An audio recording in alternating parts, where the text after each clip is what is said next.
Random readings for your pleasure. There was once a Velveteen Rabbit, and in the beginning he was really splendid. He was fat and bunchy, as a rabbit should be.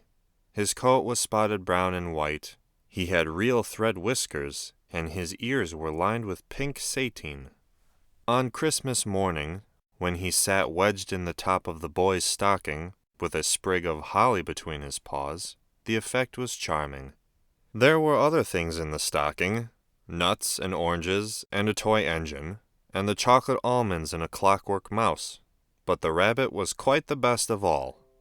For at least 2 hours the boy loved him, and then aunts and uncles came to dinner, and there was a great rustling of tissue paper and unwrapping of parcels, and in the excitement of looking at all the new presents, the Velveteen Rabbit was forgotten.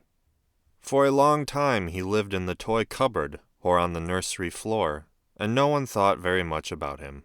He was naturally shy, and being only made of velveteen, some of the more expensive toys quite snubbed him. The mechanical toys were very superior, and looked down upon everyone else. They were full of modern ideas, and pretended they were real. The model boat, who had lived through 2 seasons and lost most of his paint, caught the tone from them, and never missed an opportunity of referring to his rigging in technical terms. The rabbit could not claim to be a model of anything, for he didn't know that real rabbits existed.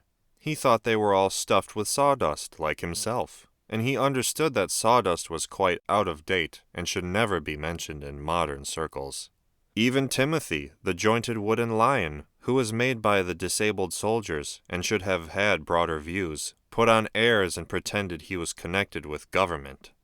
Between them all, the poor little rabbit was made to feel himself very insignificant and commonplace, and the only person who was kind to him at all was the Skin Horse. The Skin Horse had lived longer in the nursery than any of the others. He was so old that his brown coat was bald in patches and showed the seams underneath, and most of the hairs in his tail had been pulled out to string bead necklaces. He was wise, for he had seen a long succession of mechanical toys arrive to boast and swagger, and by break their mainsprings and pass away, and he knew that they were only toys and would never turn into anything else. For nursery magic is very strange and wonderful, and only those playthings that are old and wise and experienced, like the Skin Horse, understand all about it. "What is real?" asked the rabbit one day, when they were lying side by side near the nursery fender, before Nana came to tidy the room. "Does it mean having things that buzz inside you and a stick-out handle?" "Real isn't how you are made," said the Skin Horse. "It's a thing that happens to you. When a child loves you for a long, long time, not just to play with, but really loves you, then you become real." "Does it hurt?" asked the rabbit. "Sometimes," said the Skin Horse, for he was always truthful.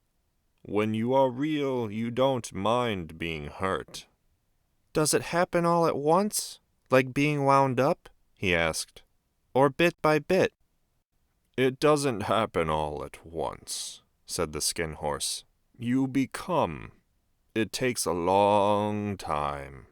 That's why it doesn't happen often to people who break easily, or have sharp edges, or have to be carefully kept. Generally, by the time you are real, most of your hair has been loved off, and your eyes drop out, and you get loose in the joints and very shabby. But these things don't matter at all, because once you are real, you can't be ugly, except to people who don't understand." "I suppose you are real?" said the rabbit, and then he wished he had not said it, for he thought the Skin Horse might be sensitive, but the Skin Horse only smiled. "The boy's uncle made me real," he said.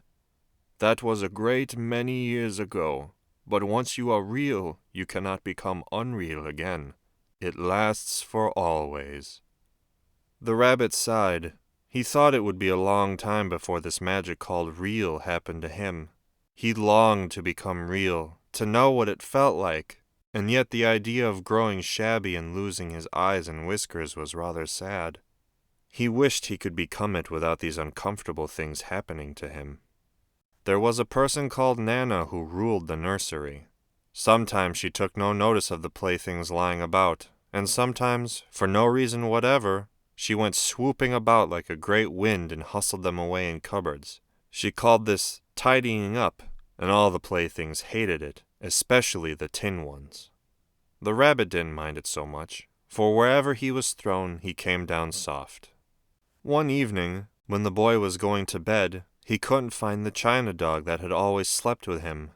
Nana was in a hurry, and it was too much trouble to hunt for china dogs at bedtime, so she simply looked about her, and seeing that the toy cupboard door stood open, she made a swoop. "Here," she said, "take your bunny. He'll do to sleep with you." And she dragged the rabbit out by one ear and put him into the boy's arms. That night, and for many nights after, the Velveteen Rabbit slept in the boy's bed. At first he found it rather uncomfortable, for the boy hugged him very tight, and sometimes he rolled over on him, and sometimes he pushed him so far under the pillow that the rabbit could scarcely breathe. And he missed, too, those long moonlight hours in the nursery, when all the house went silent, and his talks with the skin horse. But very soon he grew to like it, for the boy used to talk to him, and made nice tunnels for him under the bedclothes, that he said were like the burrows the real rabbits lived in. And they had splendid games together, in whispers, when Nana had gone away to her supper and left the nightlight burning on the mantelpiece. And when the boy dropped off to sleep, the rabbit would snuggle down close under his little warm chin and dream, with the boy's hands clasped close round him all night long. And so time went on, and the little rabbit was very happy. So happy that he never noticed how his beautiful velveteen fur was getting shabbier and shabbier, and his tail coming unsewn, and all the pink rubbed off his nose where the boy had kissed him. Spring came, and they had long days in the garden, for wherever the boy went, the rabbit went too. He had rides in the wheelbarrow, and picnics on the grass, and lovely fairy huts built for him under the raspberry canes behind the flower border. And once, when the boy was called away suddenly to go out to tea, the rabbit was left out on the lawn until long after dusk, and Nana had to come and look for him with the candle, because the boy couldn't go to sleep unless he was there. He was wet through with the dew, and quite earthy from diving into the burrows the boy had made for him in the flower bed, and Nana grumbled as she rubbed him off with the corner of her apron. "You must have your bunny," she said. "Fancy all that fuss for a toy." The boy sat up in bed and stretched out his hands. "Give me my bunny," he said. "You mustn't say that. He isn't a toy. He's real." When the little rabbit heard that, he was happy, for he knew that what the skin horse had said was true at last. The nursery magic had happened to him, and he was a toy no longer. He was real. The boy himself had said it. That night he was almost too happy to sleep, and so much love stirred in his little sawdust heart that it almost burst. And into his boot-button eyes, that had long ago lost their polish, there came a look of wisdom and beauty, so that even Nana noticed it the next morning when she picked him up and said, "I declare if that old bunny hasn't got quite a knowing expression." That was a wonderful summer.